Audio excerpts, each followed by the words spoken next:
The people who ruin your life rarely attack you. They don't insult you. They don't threaten you. They don't compete with you openly. They listen. They agree. They feel safe. They make you feel understood. And that's exactly how they get close enough to do damage. Because the most dangerous people are not hostile. They are familiar. Most people are trained to look for loud threats. Aggression. Jealousy. Open disrespect. But real damage doesn't come from force. It comes from access. Machiavelli understood that power is rarely taken by confrontation. It's taken by timing, positioning, and psychological proximity. The people who quietly ruin lives don't destroy you in one moment. They reshape your decisions. They alter your self-trust. They weaken your boundaries over time. Like a blade wrapped in silk, they never look dangerous until the damage is already done.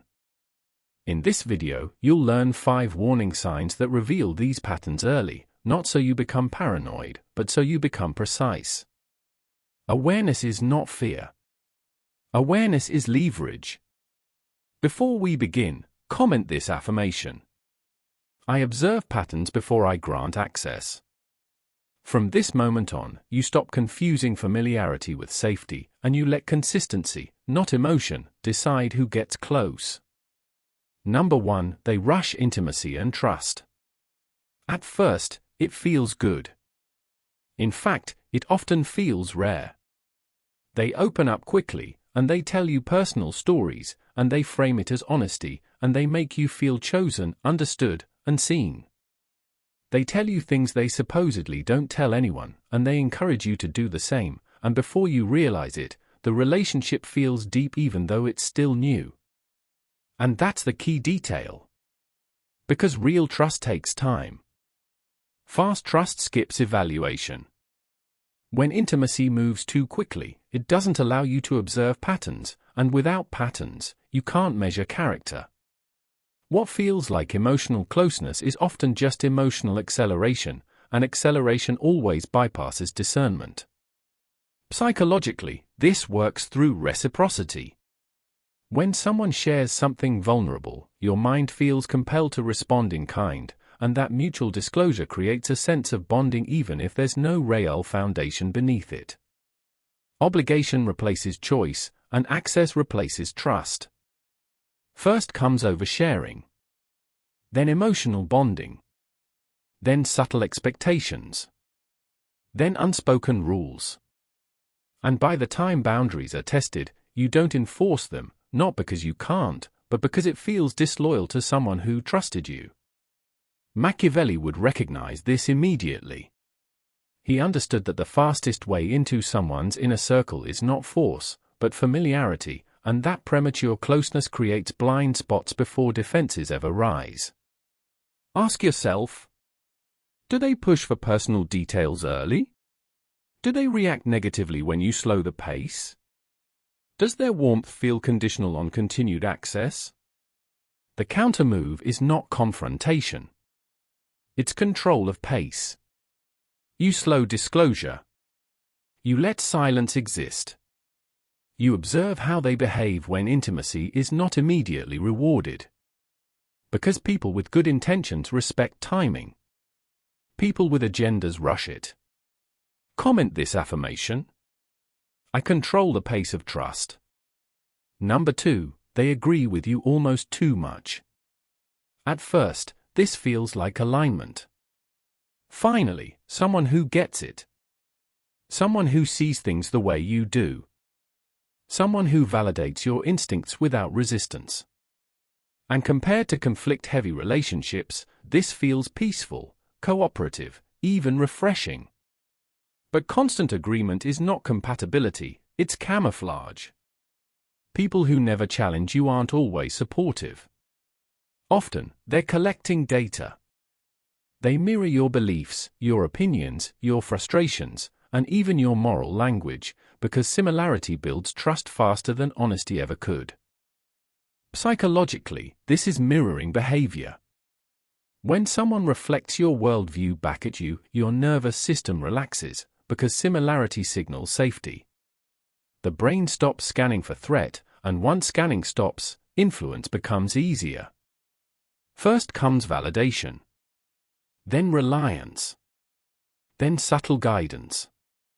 Then quiet influence. And by the time disagreement finally appears, it feels destabilizing, because your judgment has already been entangled with their approval. Machiavelli understood this dynamic well. He knew that imitation disarms suspicion, and that people lower their defenses around those who seem on their side, even when that side is artificial. Ask yourself, do they ever challenge you thoughtfully, or do they always agree? Do they hold independent opinions, or only reflections of yours? Do they withdraw or shift when you disagree? The counter move is subtle testing.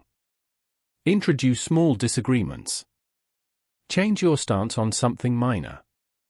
Observe whether respect remains or approval disappears. Healthy people engage with difference.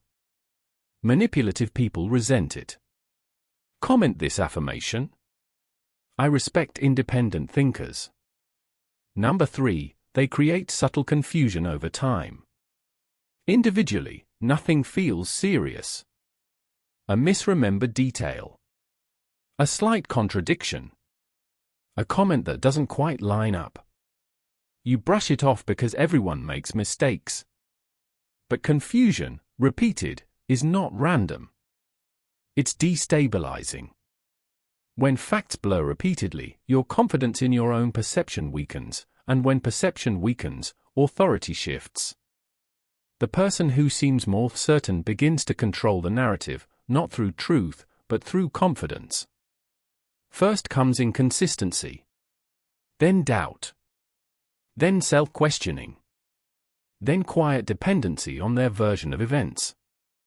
And by the time you realize something is wrong, you're no longer arguing facts. You're defending your sanity. Machiavelli understood that uncertainty weakens resistance more effectively than force, because confused people hesitate, and hesitant people are easier to influence. Ask yourself, do conversations leave you second-guessing yourself? Do agreements seem to change after the fact? Do you feel mentally drained after interacting with them? The counter move is grounding. Document agreements. Clarify expectations. Trust written records over emotional memory. Clarity is protection. Comment this affirmation. I trust clarity over confusion. Number 4, they use victimhood as leverage. At first, it triggers empathy. They've been hurt. They've been misunderstood. They've been wronged repeatedly. You want to help. You want to be fair. You don't want to add to their pain. But chronic victimhood is not vulnerability. It's positioning. When someone is always the victim, responsibility disappears, and accountability becomes cruelty. Any boundary you set feels like an attack, and any refusal becomes proof that no one ever supports them. First comes sympathy. Then obligation. Then emotional pressure. Then quiet resentment when you don't comply. And eventually, you either drained or villainized. Machiavelli would recognize this immediately. He understood that moral framing is power, and that those who control the moral narrative control the outcome.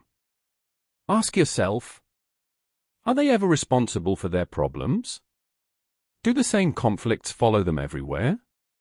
Do they punish you emotionally when you say no? The counter move is compassion without sacrifice. You acknowledge feelings. You refuse responsibility for fixing them. You let adults carry their own weight. Comment this affirmation. Compassion does not require self-betrayal.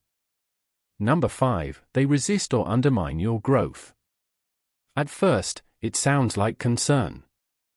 Be realistic. Don't get ahead of yourself. I just don't want you to get hurt. But growth changes dynamics, and not everyone benefits from your progress.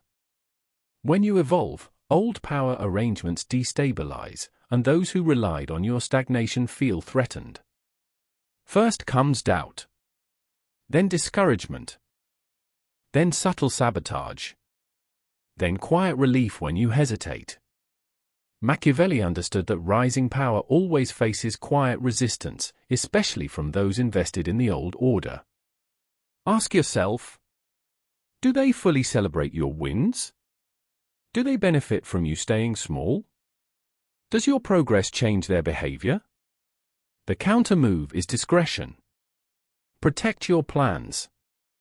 Advance quietly. Let results speak. Comment this affirmation.